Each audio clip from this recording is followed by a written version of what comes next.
नमस्ते दोस्तों, स्वागत है आपका हमारे चैनल पर। आज हम जानेंगे उस क्रूर शासक के बारे में जिसने भारतीय शिक्षा के गौरव नालंदा विश्वविद्यालय को आग लगा दी थी। जी हाँ, हम बात कर रहे हैं बख्तियार खिलजी की। चलिए जानते हैं कौन था बख्तियार खिलजी और क्यों उसने नालंदा को नष्ट कर दिया।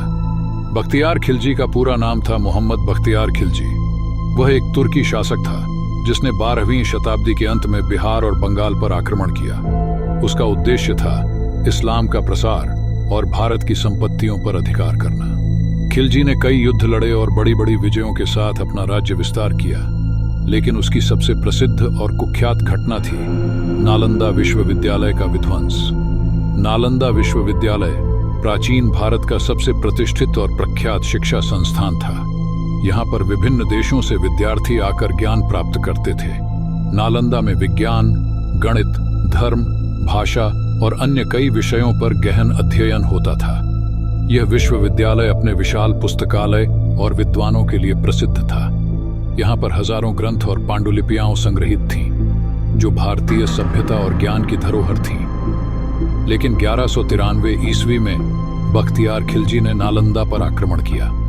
उसने नालंदा विश्वविद्यालय को जला दिया, वहां के विद्वानों की हत्या कर दी और हजारों पुस्तकों और पांडुलिपियों को आग के हवाले कर दिया।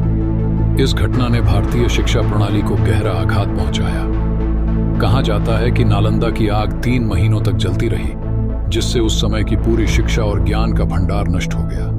यह घटना भारत के इतिहास में एक काले अध्याय के रूप में दर्ज हो गई। आज भी नालंदा के अवशेष हमें उस महान विश्वविद्यालय की याद दिलाते हैं।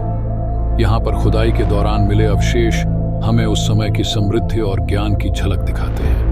नालंदा आज भी भारत की धरोहर है और हमारे लिए गर्व का विषय है। नालंदा विश्वविद्यालय का विध्वंस हमें याद दिलाता है कि ज्ञान और शिक्षा को बचाने के लिए हमें हमेशा सतर्क रहना चाहिए।